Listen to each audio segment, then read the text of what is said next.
Good afternoon, everybody. I am Lieutenant Johan C. Lopez, USMS. I currently work for the United States Merchant Marine Academy. I am a faculty member in the Physical Education Athletic Department, and I am the men's and women's head diving coach. I'd like to thank our panel today for taking the time out of their schedule to share their experiences with us. Today's panel, I will start off with Dr. Jeff Huber. Dr. Jeff Huber was the Indiana coach for 24 years, retired in 2013. He was a member of Team USA for 3 Olympic Games. He's also a retired faculty member from Indiana University, where he taught in the Department of Psychology and Brains and Science. I'd like to introduce Joe Chirico, longest serving person of the Board of Directors for USA Diving, former VP of Junior Diving on the Board of Directors for USA Diving, Director of AAU Diving, collegiate coach for D1, D3. His divers were finalists at the NCAA Championships. He is owner and head coach of Boston Area Diving. I'd like to introduce John Wingfield, 2008 Olympic head coach, 2009 US OC Developmental Coach of the Year for all Olympic and Pan Am sports, United States Olympic Committee's Coach of the Year for 2006, 2007, 2008, 2009, and 2011, two-time US OC Order of Ecos, recognized by Steele Johnson and David Bedaya in 2012 and 2016. He is also the owner and head coach of Ripfest Diving. And finally, I'd like to introduce Jack Perkins. Jack Perkins is a business executive with several decades of experience driving growth, innovation in public, private, and nonprofit organizations. He is a former board member and CEO of USA Diving. He is a serial entrepreneur that has founded several organizations, as well as the co-head coach of Mile High Dive Club, where he has helped well over 100 athletes earn college scholarships. At this time, I would also like to thank Matt Zimmer, Director of Operations at the College Swimming and Diving Coaches Association of America, for putting the video presentation together for us, as well as Samantha Barani, Director, Member, and Legislative Services, for giving us the opportunity to speak today. Welcome, everybody. Thank you. So today we're going to have some dialogue back and forth. I'm going to ask you several questions, and you guys just kind of take the floor. So thank you, everybody. Thank you for being here. And I'd like to start off with my first question. This is a pretty heavy one. If you could travel back in time and give your younger self one piece of advice, what would it be? Well, I would go back and say, teach tennis and golf. There's a lot more money in it than the diving. That's one of the things I would say to myself. But having gone the diving route, one thing that struck me as a college coach and age group coach when I first started was I allowed divers to kind of to do what they wanted. I was reluctant to lay down the law in order to keep divers. And it was tough being young, slightly older than some of the kids that you're coaching in college. And finally, I had a situation where I laid down the law, told somebody they either do it or leave. I was worried that I would lose a potential star diver. The end of the week, I had a star diver who was following direction a lot better. And it's something I wish I had done a little bit sooner. Anybody else? I like that, Joe. And I think we've all had that situation along the way. I kind of wrap it up in a couple things where I say, I don't sweat the small stuff and I don't sweat the big stuff.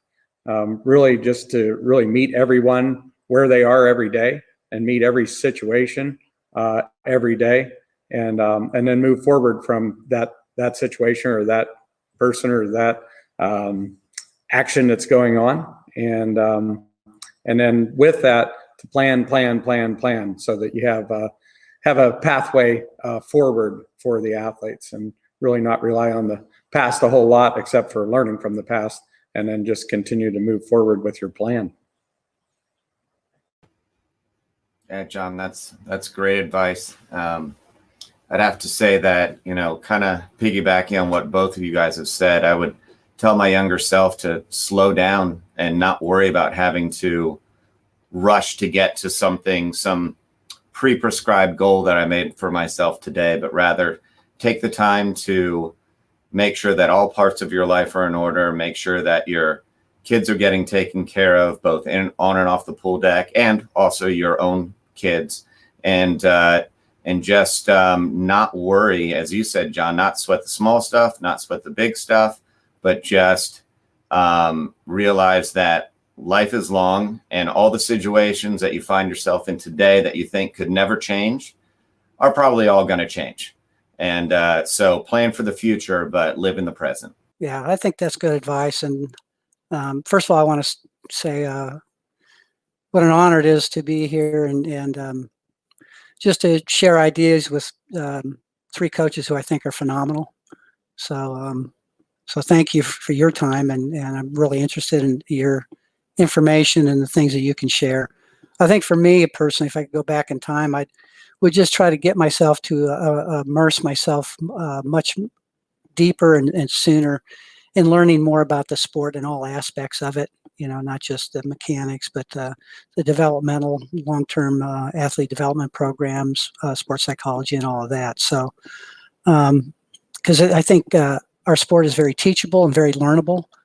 And you know, I had a former diver who, one of the kids that I first started to dive with, and he called me up and I said, you know, if you'd have come to me 10, 15 years later, I could have made you a much better diver. And I regret that. I wish I could have done that sooner. And the other thing I would have done is really find a good mentor, somebody who I could really study under and not just spend a little bit of time, but really spend quite a bit of time kind of picking their brain. Thank you, gentlemen. Those are great points. You know, you got to be tougher with your kids. Plan a little sooner with what you're doing, and as you plan, you also have to slow down a little bit. Make sure that you're not going too fast or putting your ego in the way, I guess. You also got to realize you may have some failures, and you have to immerse yourself a little deeper and sooner into the sport. Is there anything else you may want to add to that you think would be valuable after listening to all four of you guys kind of speak? What I would add for the college coaches, when I started coaching college, diving was my entire world. I didn't realize there was a swimming team attached to us. And I would have got along better with swimming coaches because we always thought that we were the boss because it was diving. And the swimming coaches are quite often the head coach, and it creates a little bit of friction. But I think I would have learned to deal with them a little bit better if I could go back and, realize that diving is a part of the swim team. I often compare it to field goal kickers. You know, you get us if the swimming team gets us to the 50-yard line, we will win the meet. That's all it takes. The divers are good enough. You get us to the 50-yard line, we'll kick it home. And I should have realized sooner that there was a swimming team attached to the diving team. Thank you. That's great input. Yeah, it's very important to realize that it's a team together, and the sooner you realize that, it's a little bit better for everybody. Moving on to our next question, which is, what was the hardest lesson you learned as a coach in your career? I'll go ahead and answer first. A few years back, 10 years ago, actually, I was opening up a new gym, bigger gym, expanding my business.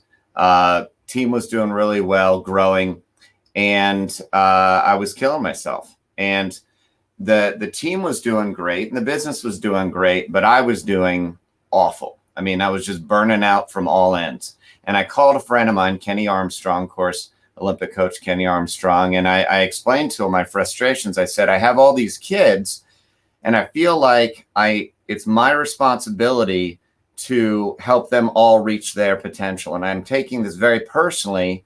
And as my team has grown, I'm having a harder time doing that. And I feel like I'm just burning out. And he said to me, Jack, it's not your job to make all these kids great. It's your job to give them the tools and to create the environment where they can achieve their potential, where they can be great. And that was a hugely impactful moment for me. I wrote it on a sticky note. I put it on my screen, which I never do. and it reframed the way that I looked at the organization and looked at my divers, so that I could give myself some space to be the best coach that I could be, but not by having to literally force everybody through with my sheer force of will, right? It was more about giving them the tools so that they could be successful. And ironically, that gave me a lot more mental space and physical space so I could be a better coach and a better person overall. So that was a hard lesson. And I would credit Kenny Armstrong for pointing me on a better path there.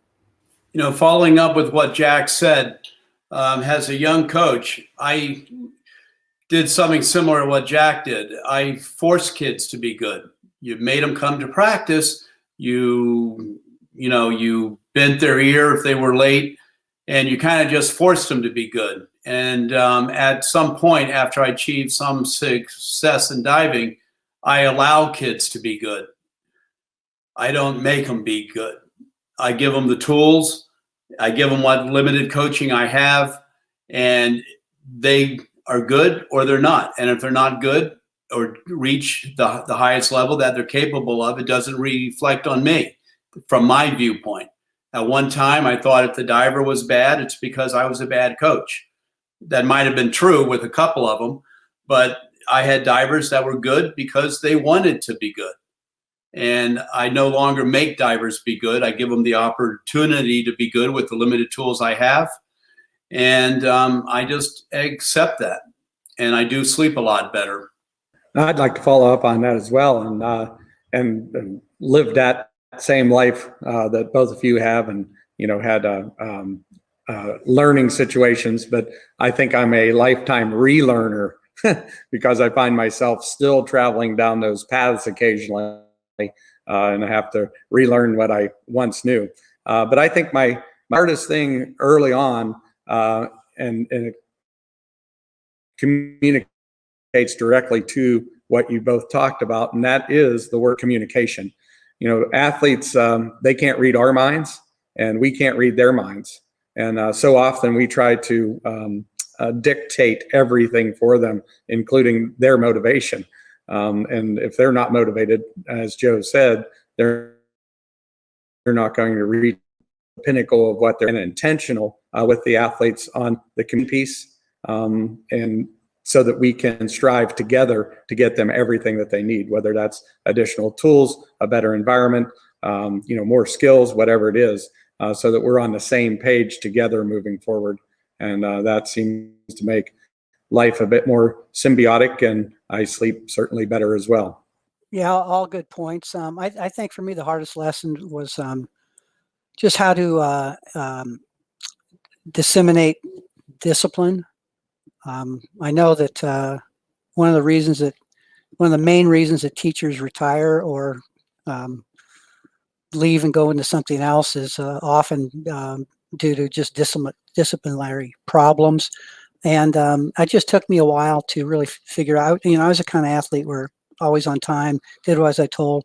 And it was hard for me. There are times, no matter how good coach you are, when you have to lay down the law and administer discipline. I'm a firm believer that preventive strategies are far more effective, and the more time we can spend on preventive strategies, letting kids know what's expected, and what are some of the ramifications, and setting rules, and all of that's really important. But even if you do that, there are times when you have to discipline, and I never liked doing it, but I found ways to do it that maintain the relationship between the coach and the athlete, and maintain the respect of the team with both the coach and the athlete. But I think that was one of the hardest things that I had to deal with.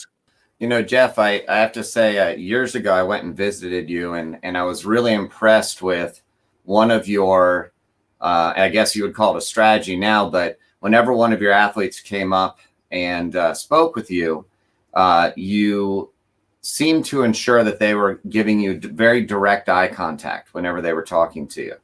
And I thought that was, especially with a lot of kids, they have a hard time looking people in the face these days. I don't know if that's a result of the way our culture is now or what it is, but I always thought that was a great strategy and a great way to get a connection with your athletes. And maybe that's one of the things you're talking about is a preventative strategy to ensure, like you're saying, John, that communication where, you know, the kids were almost forced, maybe not forced, but highly encouraged to have a connection with you simply by making sure that they're looking you in the eyes when they talk to you. And I thought that was a great strategy, and one that I've tried to implement with my kids as well. John, you have a lot of kids in your program. Are you there, John? Yeah. Do you what you talked about communication? I mean, what do you do to get that communication with the athletes? I mean, what are some of the tools that you bring to the table to try to make sure that you're getting that bond or that high level of communication? Actually, it's probably two or threefold, Jack. One is obviously organizational communication, because a lot of the questions that the athletes have come from their parents. So, you know, getting all the information, the strategies, the schedule, all of that planning done in advance and getting that communication out to the families and so forth is important, because then that reduces a lot of the questions that come up. And then we have a lot of team meetings for the group so that the group's on the same page. I'm working with about 35 to 40 athletes right now in the group, and along with that, 4 other coaches and myself. So it's staff communication as well as athlete communications. And then the one-on-ones, you know, and being available and accessible when the athletes have questions and want to communicate, and whether that's through, you know, app or obviously we have all the safe sport things that we need to do with communications through text with minors and having the parents on there. So, and I find that very useful, because the athletes will sometimes forget the parents on there and ask a critical question that also involves their parent, and then they both get the information. So I think, you know, those tools that we have through apps and texts and then individual one-on-one, and then the accessibility and making yourself,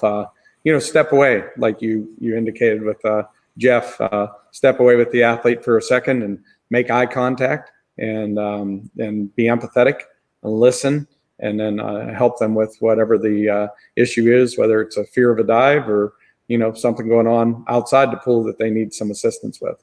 So I think those are the key things: to have group communication, to have parent communication, and then that accessibility for individual communication. Have any of you guys felt that with COVID and wearing masks, having that communication with the athlete is more difficult? Because I certainly have. I mean, you know, I sat down to have a conversation with a 13-year-old athlete of mine, and she was relatively new, so she doesn't know me. She's actually never even seen me without a mask on, I don't think, which is kind of weird if you think about it, but she only joined 6 months ago. And we sat down to have a heart-to-heart discussion about fear and overcoming fear and things of that nature. And I got to tell you, it was tough. I mean, I'm wearing a mask. She's wearing a mask. And we're 6 feet apart.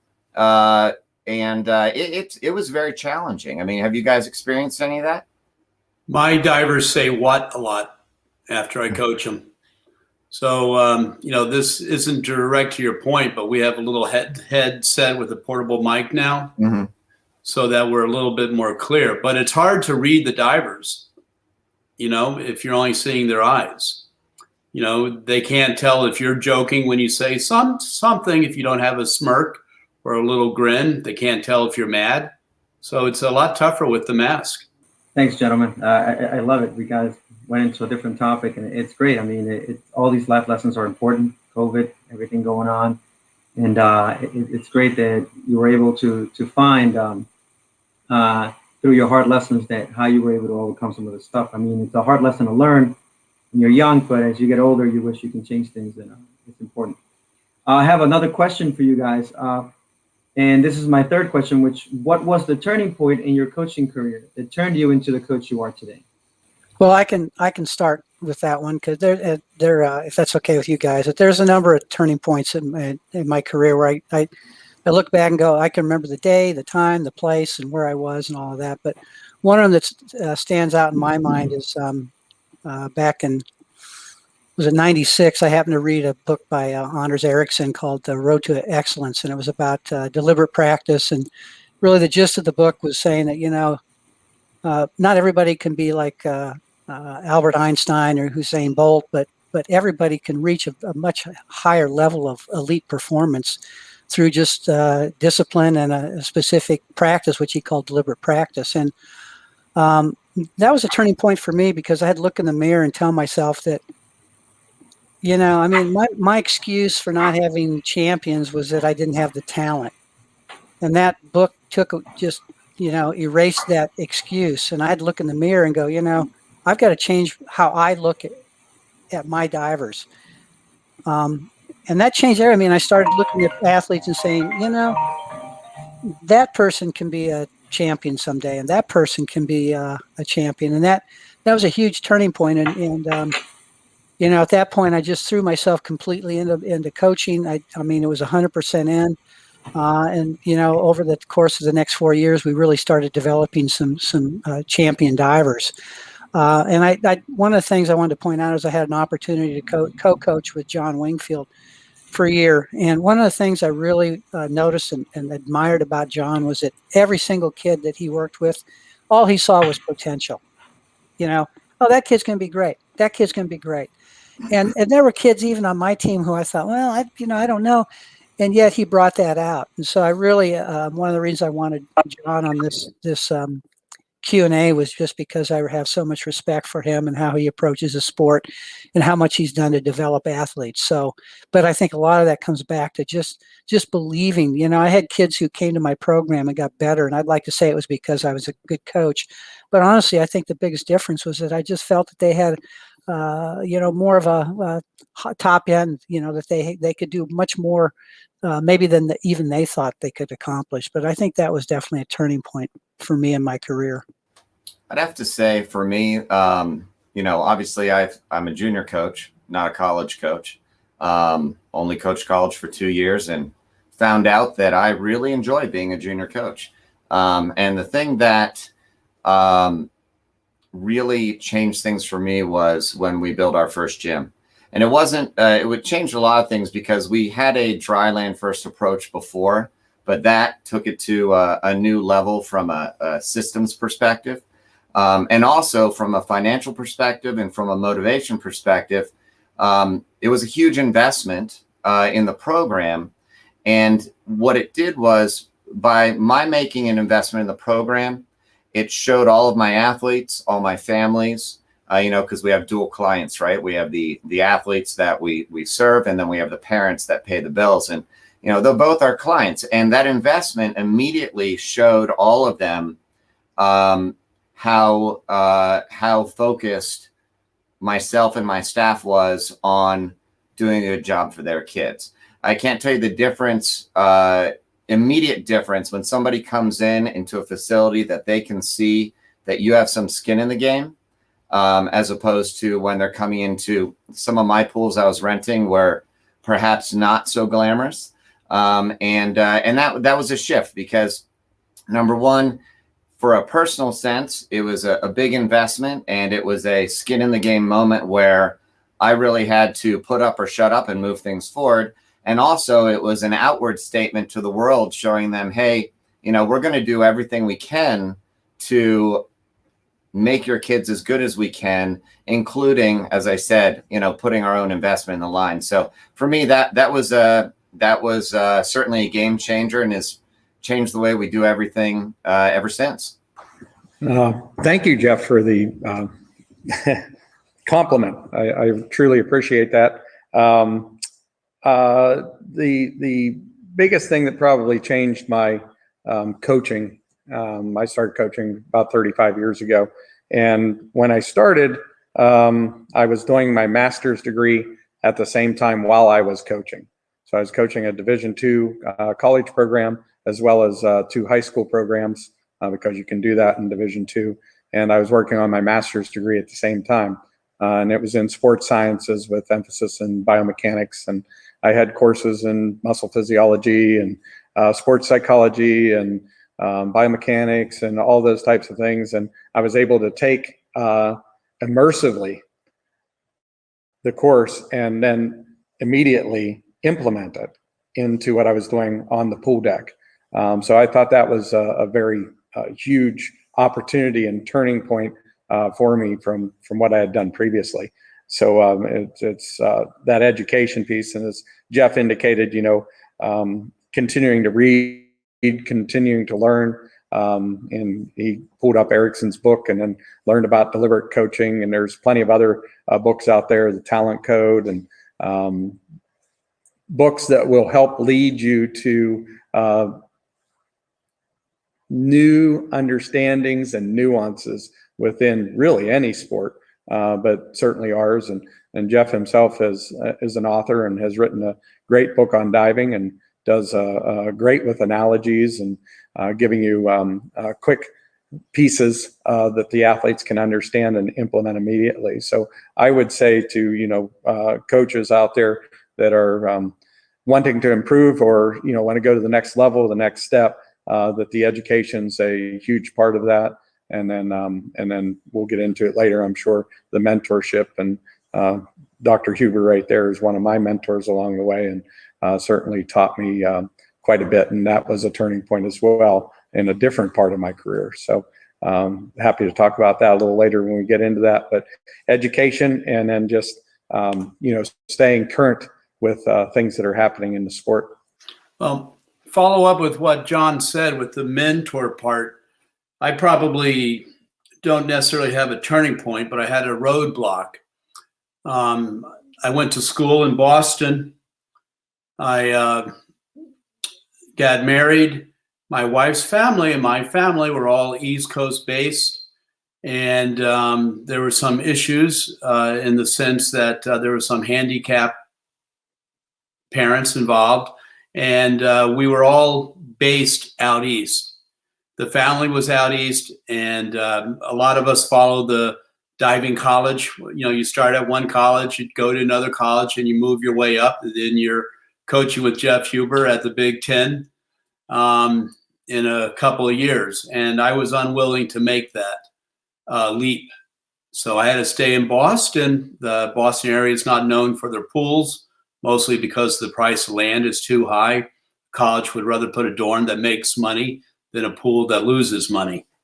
So that was more of a roadblock for me, but it bothered me for a while when I saw my counterparts move up to big college jobs.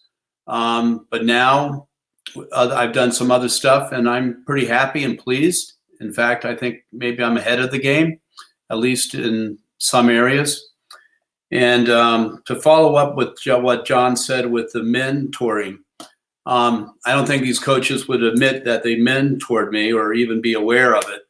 But when I was a younger coach, I was trying to figure out coaching and if it's something I really wanted to do. So I called up a bunch of famous coaches who I'd never met. I had only heard about. I called up Mr. Kimball, who said, "You can call me Dick." And I said, "Well, Mr. Kimball, I don't know you that well. I'm going to wait." And I didn't know that people called him Kimball. I thought my choices were Mr. or by his first name. So I called him up, said, "Hey, can I come watch you coach for a week?" He said, "Sure." I did the same thing with a handful of other coaches. I got to sit on the deck with them, talk to them. And one thing I realized when I was a young coach, I thought I might want to be an Olympic coach. I had a 9 and under who could do it back one and a half tuck. So I was sure on the pathway at the time.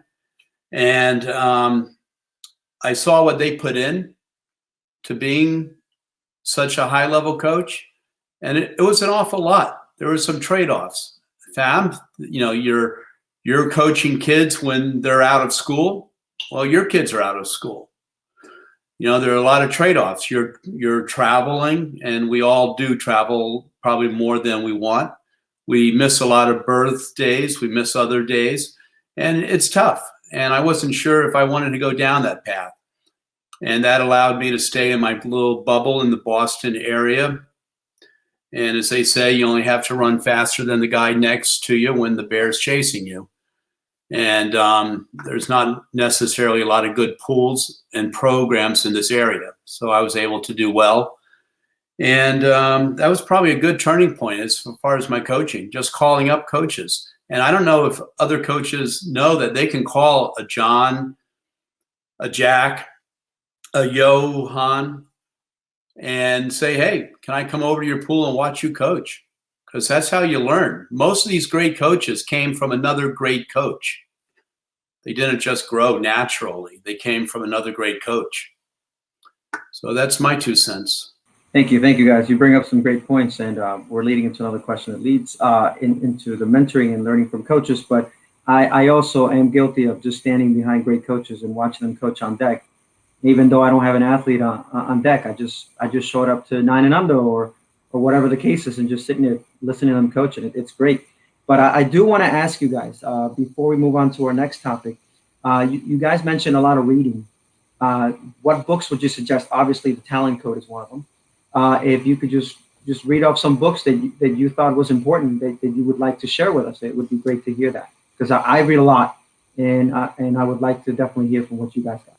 Wow, that's a great question. I mean, there's so many good books out there, and I would actually not recommend the Talent Code if you're interested in that sort of thing.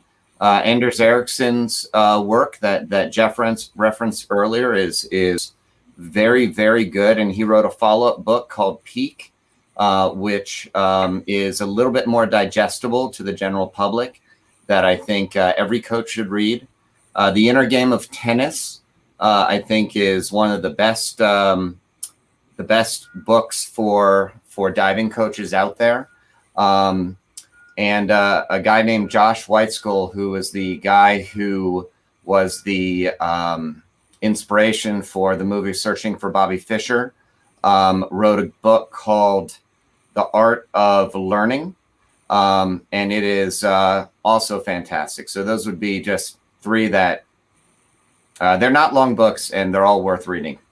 One that I recommend to my athletes early on in the periodization for competition is Amy Cuddy's book called Presence, and it's fantastic in being able to become present, not only in the present moment, but also your presence as you stand on the board and project your confidence and so forth to the audience and to the judges. So that's one I would certainly recommend. Well, I think what I'd recommend, there's a ton of books I can recommend, but the main thing I would emphasize is to make your knowledge base as broad as possible. So, for example, I took a course on counseling. I loved the book and the course. I never knew that would be a course that would be so influential in me being an effective coach. And I've often said that I think I did some of my best coaching one-on-one with athletes in my office, because, we're there not just to provide information, but we're there to nurture and to help and heal and all of that. There's a lot more that we do. So, books on physiology, books on sports psychology, books on counseling, books on pedagogy, where you're learning how to be an effective coach, a teacher, and I think that was when I was coaching. I was still teaching part time, and I found that reading about. I was teaching a course for educational psychology, a required course for teachers, and so I'd read about being an effective teacher at night. Then I'd go in and teach about it during the morning, and then I'd go to practice, and I just seemed to really.